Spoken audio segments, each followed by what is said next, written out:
rinoplastik dikenal sebagai tindakan kedokteran modern. Namun sebuah transkrip kuno mengungkap bahwa operasi plastik telah dilakukan sejak abad ke-6 sebelum Masehi. Wow! Teknik rinoplasti atau yang dikenal dengan operasi plastik untuk hidung palsu dan operasi plastik lainnya telah dilakukan di India kuno oleh Dr. Ayurveda. Rekonstruksi hidung digambarkan dengan baik dalam sebuah transkrip bernama Susruta Samhita. Susruta diceritakan mengembangkan tindakan operasi plastik untuk merekonstruksi ulang bagian tubuh yang teramputasi. Ya, pada masa itu, mengamputasi bagian tubuh seperti hidung, alat kelamin, dan telinga sering digunakan oleh institusi agama, pidana, atau militer sebagai bentuk hukuman karena pelanggaran. Pada masa sebelumnya, operasi plastik tidak menggunakan obat bius dan antibiotik. Karenanya, maka pada masa itu, banyak orang meninggal dunia karena menahan rasa sakit yang luar biasa selama prosedur operasi plastik yang berlangsung cukup lama. Susruta mengembangkan teknik operasi dengan menggunakan anggur cair sebagai anestesi dan lintah agar pasien bebas dari bekuan darah. Tak hanya mengenai operasi plastik dalam transkrip Susruta Samhita, juga terdapat prosedur operasi yang dibagi menjadi 8 kategori dengan 121 jenis alat bedah. Transkrip yang terbagi menjadi 184 bagian itu juga mendeskripsikan 1120 penyakit dan obat-obatan yang berasal dari hewan, tumbuhan, dan mineral. Transkrip berharga ini diterjemahkan pada abad ke-7 dengan judul Kitab Sahsun Al-Hindi atau Kitab Isu Surut dan dibawa ke Eropa pada akhir abad pertengahan.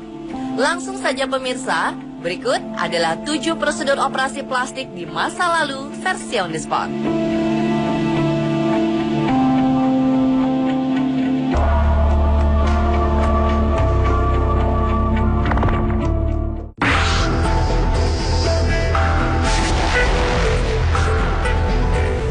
Membentuk ulang tubuh kita dengan metode bedah plastik sepertinya baru populer di zaman modern. Tetapi sebuah bukti baru menunjukkan bahwa selama ratusan tahun manusia telah melakukan bedah plastik karena sangat memuja dirinya sendiri. Penduduk Mesir melakukan operasi plastik terhadap kerabat mereka yang meninggal. Penduduk Mesir menakuti kematian.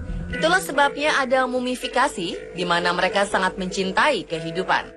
Ahli bedah dari Alexander the Great menjadi kunci dari teknik-teknik dasar dari pengenalan anatomi dan kulit manusia yang mengawali terbukanya ilmu dari bedah plastik. Ia memiliki berbagai cara dalam membuat Alexander the Great dan pasukannya selalu sehat dan siap memenangkan setiap perang guna memperluas daerah kekuasaan dari Italia hingga India. Suatu ketika, Alexander yang Agung terluka dalam peperangan dan dikira akan meninggal dunia. Menurut legenda, Alexander yang Agung terkena luka cukup parah hingga mengalami patah di bagian dadanya. Ia lalu menjalani prosedur operasi dalam keadaan sadar. Agar dapat segera sembuh, dokter bedah harus menjahit jaringan, otot, dan kulit secara terpisah. Inilah yang menjadi dasar bedah plastik.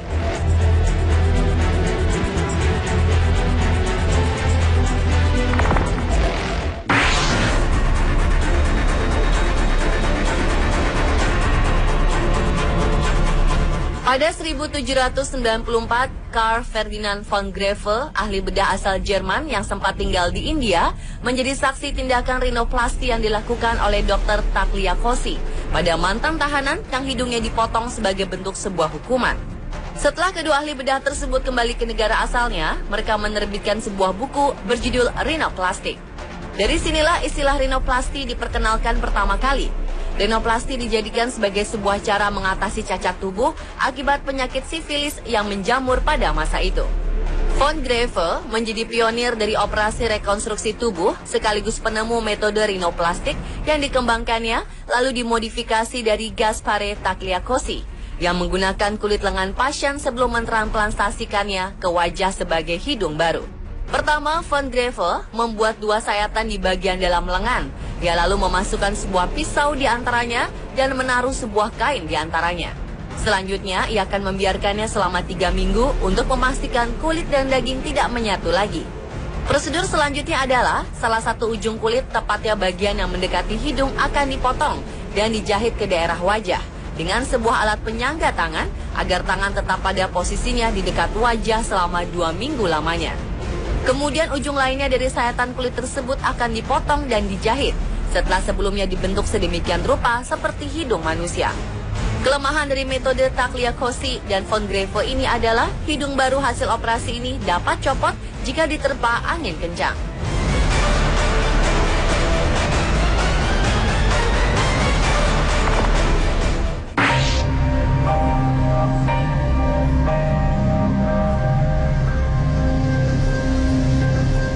Pada era di mana memotong hidung seorang pezina atau penjahat menjadi hukuman yang umum di India, seorang dokter bedah bernama Susruta berusaha untuk menghapus jejak hukuman tersebut. Ia menulis berbagai hal tentang bedah korektif, termasuk operasi telinga. Namun dalam transkrip Susruta Samhita, ia berfokus pada rekonstruksi hidung. Metode yang digunakannya pada waktu itu adalah dengan memotong kulit pipi untuk menutupi area yang telah diamputasi. Ia kemudian memasukkan 2 batang alang-alang untuk memastikan lubang hidung tak tertutup. Ahli bedah selanjutnya menggunakan kulit dari dahi yang diarahkan ke bawah untuk menutupi hidung yang dimutilasi.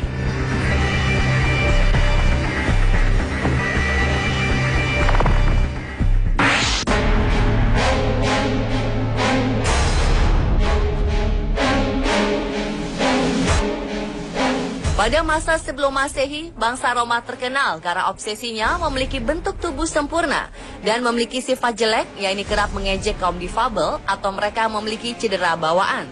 Aulus Cornelius Celsus dan De Re Medicina mendeskripsikan bahwa operasi dapat menyembunyikan luka di punggung, mengurangi gynecomastia, memperbaiki kelainan pada kelamin, serta menggunakan kulit untuk membenahi hidung dan lubang telinga yang cedera. Karyanya ini menjadi referensi utama dalam bedah plastik yang digunakan hingga 1700 tahun kemudian.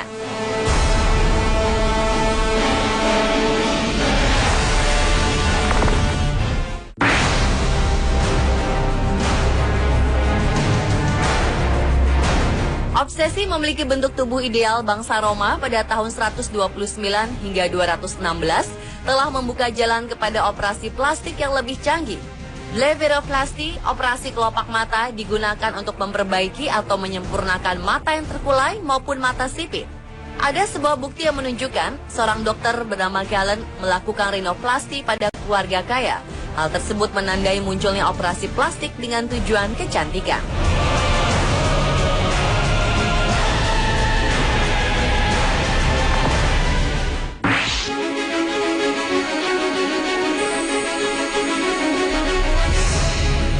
Serefedin Sabuncuoglu menerbitkan Cerahietuhanie atau Imperial Medicine pada usianya ke-80 tahun. Di samping yang menjadi penulis pertama yang menyertakan ilustrasi tentang bedah pada anak-anak, ia juga mencantumkan berbagai metode operasi plastik dari Celsus dan Galen. Sabuncuoglu juga memberikan ilustrasi tentang perawatan tulang wajah untuk mencegah perubahan atau kelainan bentuk ketika sembuh.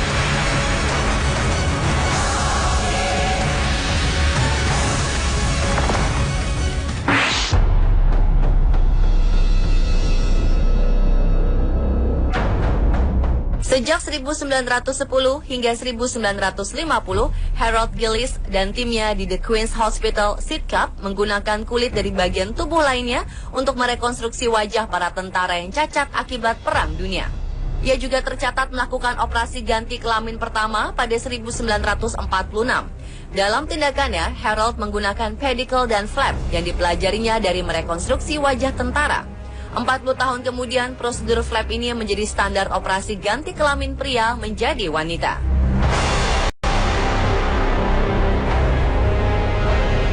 Pemirsa, itulah 7 prosedur operasi plastik di masa lalu versi on the spot.